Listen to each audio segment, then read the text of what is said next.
Group 15 element. Group 15 element কোনগুলো আমাদের? দেখো এখানে নাইট্রোজেন যে ফ্যামিলি সেটাকে বলা হচ্ছে গ্রুপ 15 এলিমেন্ট। পিরিয়ডিক টেবিলে সব বলবো। দেখো পিরিয়ডিক টেবিলে যেখানে 13 থেকে শুরু হয় boron, carbon, nitrogen, oxygen, fluorine, neon, তাই তো? Boron, carbon, nitrogen, oxygen, fluorine, neon. এটা হচ্ছে আমাদের গ্রুপ 13 এলিমেন্ট, এটা গ্রুপ 14 এলিমেন্ট, এটাকে বলি গ্রুপ 15 এলিমেন্ট, এটাকে বলি গ্রুপ 16 এলিমেন্ট, এটা গ্রুপ 17 এলিমেন্ট এবং গ্রুপ 18 এলিমেন্ট। এগুলো সব আমাদের পি ব্লক এলিমেন্টের মধ্যে পড়ে। কী বললাম এগুলো? P block element. P block এলিমেন্টের যে গ্রুপ 13 থেকে 18 পর্যন্ত আছে তার 15 যে এলিমেন্ট সেটা হচ্ছে গ্রুপ 15 এলিমেন্ট। ওকে, যেটা আমাদের নাইট্রোজেন ফ্যামিলি। এবার নাইট্রোজেনের আমাদের পরমাণু ক্রমাঙ্ক কত? 7। এটা কীভাবে লিখতে পারি? দেখো 1s2 2s2 2p3। নাইট্রোজেন কী বললাম? 1s2 2s2 2p3, 7 2 2 4 2p3 হচ্ছে 7। এবার আমাদের এই যে ডেজিগনেশনগুলো কী হয়? 1s 2s 2p। এখানে তোমাদের কয়েকটা কক্ষপথ মনে রাখতে হবে, এটা ইলেকট্রনিক কোনো সব পড়াবো, এগুলো আসবো। আব্বাও প্রিন্সিপাল অনুযায়ী এগুলো হয় 1s 2s 2p 3s 3p 3d 4s। এই চারটে কক্ষপথকে মনে রাখতে হবে। 1s 2s 2p 3s 3p 3d 4s। এইভাবে ফিল আপ হবে, একদিক থেকে ফিল আপ হতে থাকে। এস কক্ষপথ মানে কত? একটা কক্ষপথ। এখানে সর্বোচ্চ ইলেকট্রন কটা থাকতে পারে? দুটো, ওই জন্য 2। পি কক্ষপথ মানে হচ্ছে পিতে আমাদের কটা আমাদের উপকক্ষ থাকে? 3টে। তার মানে এখানে টোটাল কটা ইলেকট্রন টোটাল থাকতে পারে? 6টা ইলেকট্রন টোটাল থাকতে পারে। টোটাল 6টা ইলেকট্রন থাকতে পারে এইভাবে। ঠিক আছে, তাহলে দুটো এখানটাকে থাকতে পারে, টোটাল 6টা। ওই জন্য 2 ফিল আপ হবে 1s2, তারপর 2s2তে দুটো ইলেকট্রন থাকতে পারে, ফিল আপ হলো, তারপরে 2pতে ইলেকট্রন গেল। তাহলে এটাকে আমরা কীভাবে লিখতে পারবো? হিলিয়াম। হিলিয়াম হচ্ছে আমাদের কি? নিষ্ক্রিয় গ্যাসের কনফিগারেশন হিলিয়াম। ওকে, হিলিয়াম মানে কত বলো? 2। তাহলে এই 2টা 1s2টাকে লিখে দিলাম, তারপর 2s2 2p3। এই যে আমাদের ভ্যালেন্স ইলেকট্রন এবং এইগুলোকে কীভাবে আমরা চিনব? 2s2p 2s2p 3s 3p সব পরপর যাবে। দেখো ফসফরাস করে দিলে আমাদের কী হয়ে যাবে? হিলিয়ামের পরের হচ্ছে আমাদের যে নিষ্ক্রিয় গ্যাস আছে নিয়ন, তারপর হচ্ছে 3s2 3p3, সব এই যে 5টা করে ইলেকট্রন থাকবে, ওই জন্য গ্রুপ 15 এলিমেন্ট। 10-এর পরে অ্যাড করো, 10-এর পরে 5টা 2s2 2p3 3s2 3p, 5টা করে ভ্যালেন্স ইলেকট্রন আছে। বোঝা গেল না? যায় না? 5টা করে ভ্যালেন্স ইলেকট্রন। হিলিয়াম হচ্ছে আমাদের 2, নিয়ন হচ্ছে দেখো 10, 2 12, 3 15টা। ফসফরাস কত হচ্ছে? ওই জন্য গ্রুপ ফসফরাস ওই জন্য 15 হচ্ছে পরমাণু ক্রমাঙ্ক। এবারে দেখো হিলিয়ামের পর হচ্ছে আমাদের এখানে আমি একটু বুঝিয়ে দিই। হিলিয়াম, নিয়ন, আর্গন, ক্রিপ্টন, জেনন, রেডন, এইভাবে আমাদের তো নিষ্ক্রিয় গ্যাসগুলো। তাহলে হিলিয়ামের এই যে 2 পরে 10, এর তোপাত কত? 8-এর তোপাত +8। তারপরে তোপাত কত হচ্ছে? 8-এর তোপাত।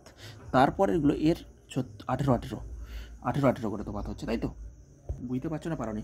দেখো এখানে 2 ছিল আমাদের হিলিয়াম, তারপর নিয়ন হচ্ছে 10, তারপরে 18, ক্রিপ্টন 36, তারপরে এটা হচ্ছে আমাদের জেনন হচ্ছে 54। তার মানে কত অ্যাড হবে দেখো তো? এখানে প্রথম দুটোতে 8 অ্যাড হয়, তারপর এগুলোই 18 করে অ্যাড হয়। ওইটাই বুঝাতে চাইছিলাম। প্রথমেরটা 8, এটা কত হচ্ছে? 8 অ্যাড হলো, তারপরটাও কত হবে? তারপরে এগুলো আমাদের 18 এটাতে 32 অ্যাড হবে। ওই জন্য বুঝাতে পেরেছি? ওকে, দেখো এখান থেকে যখন যাবে নিয়নের পরে 8 অ্যাড হলো, তারপরে 18 32 অ্যাড হবে এটা। এবার দেখো নিয়ন হচ্ছে 10, 10-এর পরে হচ্ছে 12, 12 3 15টা। তাহলে ফসফরাস আমাদের কত হলো বলো? ফসফরাস 15। তা আর্সেনিক করে দিলে একইভাবে হিলিয়াম, নিয়ন, তারপর হচ্ছে আর্গন। আর্গন মানে 18। এবার 3s 3p, এটা হচ্ছে আমাদের হচ্ছে বলে দিচ্ছি, সব আসছে 4s2 4p3। 4s তো 4p3 তো হলোই, 4s 4p3 যেগুলো, তার আগে এটা 3d আসবে। কেন 3d আসলো? এই আব্বাও প্রিন্সিপাল অনুযায়ী এই 3dটা আগে আসে। 3dটা ভর্তি হবে, তারপর 4s2 4p3। কারণ নাহলে এই ইলেকট্রন দেখো এর পরমাণু ক্রমাঙ্ক কত? 33টা ইলেকট্রন, 33টা ইলেকট্রন তবে পূর্ণ হলো। আর্গন মানে কত হচ্ছে? 18, 18-এর পরে 10 কত হলো বলো? 18 10 28, 28 30, 3 33। বোঝা গেছে না? যায়নি? বোঝা গেছে। তারপরটা দেখো, এটা হচ্ছে আমাদের কি? হিলিয়াম, নিয়ন, আর্গন, ক্রিপ্টন, আর্গন, তারপর ক্রিপ্টন, জেনন, রেডন, তাই তো? ক্রিপ্টন, তারপর এটা কত হচ্ছে বলো? একইভাবে 4d10 5s2 5p3। ওকে, এখানে 4dটা ফিল আপ, ডি ব্লক এলিমেন্টের যে 4d এটা সেটা ফিল আপ হবে এখানে। 3dটা ফিল আপ হয়, তারপরে 4s 4p, 4dটা ফিল আপ হয় 5s 5p। সেরকম অনুরূপভাবে যদি আমাদের হিলিয়াম, নিয়ন, আর্গন, ক্রিপ্টন, জেননের তখন, আর এইটা আমাদের কী বলো তো? 4f 14টা ভর্তি হয়ে তবে যাবে। ওকে, 33-এর সঙ্গে 18 যোগ করে দিলে বোধহয় কত হচ্ছে? 8 3 11 51। ঠিক আছে, এর সাথে 32 যোগ করে দেবো, 4fটা ওই জন্য 14। তারপর হচ্ছে 5f 10, 6s2 6p3। বোঝা গেল? 6s2 6p3 হয়ে গেল। এইভাবে আমাদের ইলেকট্রনিক কনফিগারেশন লেখা হয়। এর সাথে 32 অ্যাড করো, 2 আর 1 3, 5 3 8 সরি, ওকে। তাহলে 32 করলে 83। এরপরে দেখো, এরপরে আমরা আজকে কী পড়বো, নাইট্রোজেন।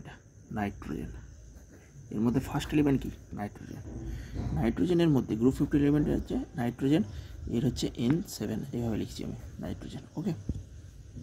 দেখো, প্রথমেই তোমাদের জানতে হবে আমাদের নাইট্রোজেন গ্যাস কীভাবে প্রিপারেশন করা হয়। নাইট্রোজেন প্রিপারেশন করে ফার্স্ট হচ্ছে আমাদের একটা রিয়েকশান আছে, এটা আমাদের তোমাদের সবাইকে জানতে হয়, NaNO2।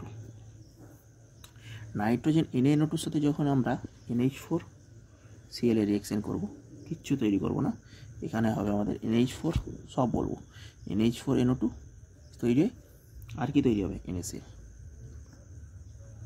NaNO2 সাথে যখন আমরা রিয়াকশন করব NH4NO2, এই যে NH4NO2টা আমরা যে তৈরি করলাম, কি বললাম, NH4NO2, ওকে।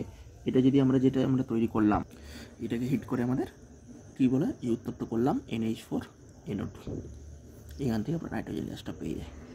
এরপরে সব আমি আসবো আস্তে আস্তে, এখান থেকে 2H2। এটা একটা ইকুয়েশন তোমাদের দিলাম যে কীভাবে নাইট্রোজেন গ্যাস, এখানে এইগুলো কেমিস্ট্রি নয়, এগুলো জাস্ট একটা রিয়েকশনের মধ্যে, এগুলো সব ছোটোবেলায় সব পড়ে এসছো, নাইট্রোজেন গ্যাসটা প্রিপারেশান হলো। আমাদের যেটা জানতে হবে যে নাইট্রোজেনের ফিজিক্যাল প্রপার্টি, মনে হচ্ছে নাইট্রোজেনের ধর্ম সম্বন্ধে জানতে হবে। ধর্ম, নাইট্রোজেন কী বলো তো আমাদের, বর্ণহীন, এর কোনো বর্ণ নেই, এটা আছে আমাদের গন্ধহীন, ওকে, কোনো স্মেল বা এর কিচ্ছু নেই। আর এটা মনে রাখতে হবে, জলে এটা খুব কম পরিমাণ দাব্য, মনে থাকবে, সব এর কারণ সব তো আসবোই, পরপর আসবে, এখন তো এই তো সবে শুরু, ওকে। জলে খুব কম দাব্য। দেখো, নাইট্রোজেন যখন আমরা করব, নাইট্রোজেন আমরা কতটা বন্ড দেখা যায়, 3টে বন্ড। কীভাবে করি দেখো তো, এইগুলো হচ্ছে নিজস্ব ইলেকট্রন, 1 2 3, আর এক জোড়া লোন পেয়ার থাকে, এখানে এক জোড়া লোন পেয়ার আছে। কীভাবে পড়বো, এইটা হচ্ছে নিজস্ব ইলেকট্রন, 3 2 5, ওই যে 2:2p3 দেখছিলাম, তাহলে 1 2 3 4 5, আবার এইটাও দেখো 2:2p3 2 3 5, বোঝা গেছে। এই 3 বন্ধন খুব শক্তিশালী, তো এই নাইট্রোজেন খুব শক্তিশালী হয়ে যায় 3 বন্ধনটা, ওই জন্য এটা লেস রিয়াক্টিভ মানে এটা নিষ্ক্রিয়, ওকে। এটা হচ্ছে লেস রিয়াক্টিভ, ওকে। দেখো নেক্সট যদি আমরা দেখি ফার্স্ট পয়েন্টে, ধাতুর সাথে এরা বিক্রিয়া করে কি উৎপন্ন করে, ধাতুর সাথে বিক্রিয়া করব, কি বললাম, ধাতুর সাথে বিক্রিয়া। দেখো, যখন আমরা নেব, মনে করো একটা Mg নিয়ে নিলাম সাপোজ, তার সাথে যখন আমরা N2, এইগুলোকে কীভাবে এবারে আমরা লিখবো, আমি লিখলাম Mg, মনে করো ম্যাগনেসিয়াম, ক্যালসিয়াম, ম্যাগনেসিয়াম, এই যে দেখো 2, এটা যাবে এর কাছে, আর এটা যাবে এর কাছে, তাহলে Mg2 Mg3N2, তাই তো, এনে গেল এখানে Mg3N2, এইভাবে আমরা এইগুলোকে লিখবো, ওকে। যেমন ক্যালসিয়াম নিন না, একইভাবে তোমরা রিয়াকশানটা তোমরা করে নেবে, ক্যালসিয়াম এটা তোমাদের জন্য মনে করো Ca3N2, এইভাবে আমরা এগুলোকে লিখবো, ওকে। ধাতব নাইট্রেট আয়নীয় যৌগ উৎপন্ন করে, ওকে। ক্যালসিয়াম ম্যাগনেসিয়ামের সাথে বিক্রিয়া করে ধাতব নাইট্রেট আয়নীয় যৌগ উৎপন্ন করে। এখান থেকে যে প্রশ্নটা আসে, আমাদের নাইট্রোলিমের আমাদের সংকেত, নাইট্রোলিম প্রিপারেশন, কী বললাম, নাইট্রোলিম আসতে পারে, প্রিপারেশন অফ নাইট্রোলিম। দেখো তো, আমরা যদি ক্যালসিয়াম কার্বাইড, সংকেত কি, CaC2, এটা কি বলি, ক্যালসিয়াম কার্বাইড C2, এস উপর দিয়ে আমরা নাইট্রোজেন গ্যাসকে চালনা করছি, ক্যালসিয়াম কার্বাইডের উপর দিয়ে আমাদের কী প্রিপারেশন হয়, CaCN2 প্লাস কার্বন, এই যে পুরো যে মিক্সারটা CaCN2 এবং কার্বনের, এটাকে কী বলি আমরা, এটা একটা কী বলো তো, কার্বনের ধূসর, এটা হচ্ছে একটা একদম ধূসর কালারের, কী বললাম, ধূসর কালারের একটা মিশ্রণ কার্বনের, এটা একদম ধূসর কালারের মিশ্রণ, যেটাকে বলা হচ্ছে ক্যালসিয়াম সায়ানাইড, ওকে। আর হচ্ছে আমাদের এখানে আছে বলো কার্বন, এই যে মিক্সারটা CaCN2 কার্বন, এই যে মিক্সারটা ধূসর কালারের, এটাকে বলি আমরা হচ্ছে নাইট্রোলিম, এটাকে বলি হচ্ছে আমরা নাইট্রোলিম, কী বলি এটাকে, নাইট্রোলিম, এটা আমাদের সার হিসাবে ব্যবহার করা হয়। এখানে তোমাদের জেনে রাখতে হবে যে হেবার পদ্ধতিতে নাইট্রোজেন উৎপাদনটা, অ্যামোনিয়া উৎপাদনটা আমাদের জেনে রাখতে হবে নাইট্রোজেনের, ওকে। হেবার পদ্ধতিতে কী বললাম, অ্যামোনিয়া উৎপাদন, মানে কি, দেখো এখানে লিখে দিচ্ছি আমি, হেবার পদ্ধতি, HABERS, এটা বাংলায় লিখে নিতে পারো, হেবার্স প্রসেস বলবে, কী বলবে, হেবার্স প্রসেস, এটা সবাই পড়ে এসেছো। N2 সাথে যখন আমরা 3H2 রিয়েকশন করি, তখন আমাদের কী হয়, এর তাপমাত্রাটা একটু হাইয়েস্ট লাগে, 200 হচ্ছে চাপ লাগে, এটা বায়ুর চাপ, আর এটা হচ্ছে 550-এর কাছাকাছি টেম্পারেচার লাগে, আর এফি অনুঘটক। ওকে, অনুঘটকের উপস্থিতিতে কী হয় বলো, সবাই পড়ে এসছে। এটা এমন কিছু এর রিয়েকশন নয়, এর আসল রিয়েকশন শুরু হবে এবারে NH3, এটাকে বলি আমরা হেবার পদ্ধতিতে। এটা হচ্ছে অ্যামোনিয়া। অ্যামোনিয়াটা কোথায় হলো, নাইট্রোজেন গঠিত যৌগ, তো এই জন্য অ্যামোনিয়াটা আমি এখানে তোমাদের ওর সাথে সাথে বলে দেবো। অ্যামোনিয়া আমাদের তৈরি হয়, তাই তো। এবার এই যে আমি যে অ্যামোনিয়াটা বললাম যে নাইট্রোজেনে যে 3টে আমাদের হাইড্রাইড যৌগ, একটা হচ্ছে কি আমাদের অ্যামোনিয়া, সবাই তো জানো এটা অ্যামোনিয়া। ওকে, অ্যামোনিয়া। এরপরে NH2 এই যে রিয়াকশান আমি দেখবে, এটাই কি বলো বলো তো, হাইড্রাজিন বলে। হাইড্রাজিন রিয়াকশান, দুটো নাইট্রোজেন, কী বললাম, দুটো যখন নাইট্রোজেন যখন হাইড্রাইডের মাধ্যমে বন্ধন গঠন করবে তাকে কি বলবো আমরা, হাইড্রাজিন। হাইড্রাজিনের ফর্মুলা কি, NH2 কী বললাম, NH2। আর হাইড্রাজোয়িক অ্যাসিডকে বলা হয় আমাদের HN3। যখন আমরা HN3 নেব, এটা কি বলবো, হাইড্রাজোয়িক অ্যাসিড।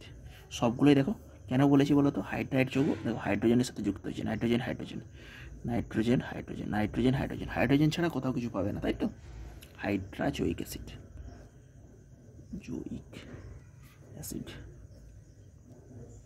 বলবো এটাকে, বোঝা গেছে।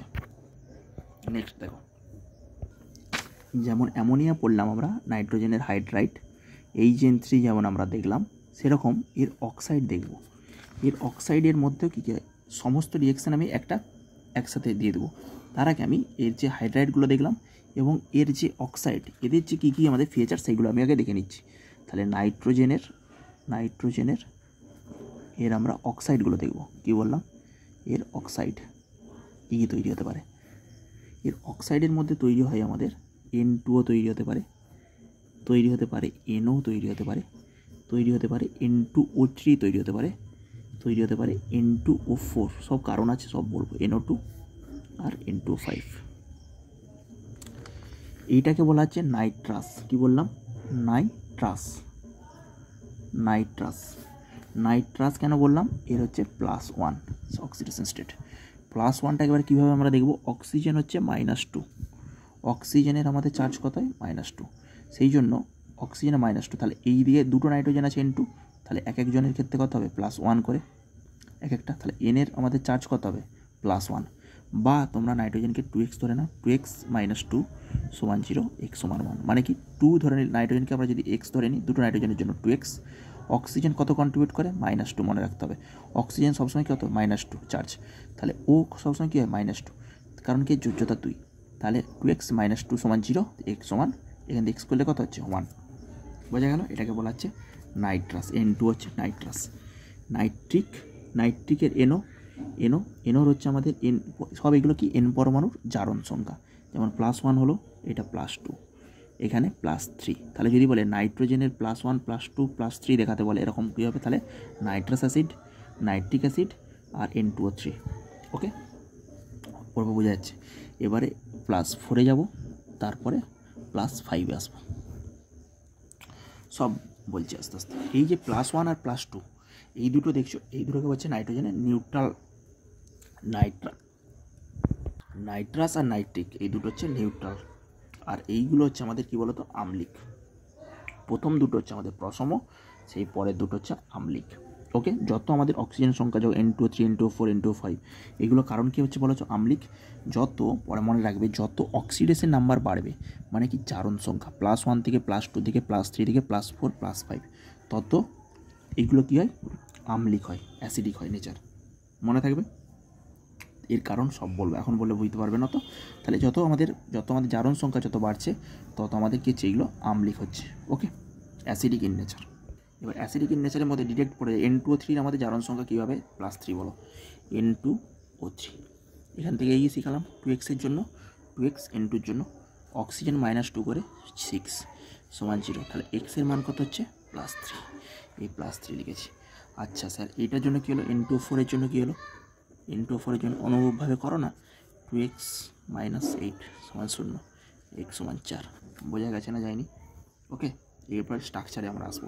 এইগুলো হচ্ছে নাইট্রোজেনের অক্সাইড, আগেরগুলো নাইট্রোজেনের কী হলো, হাইড্রাইড।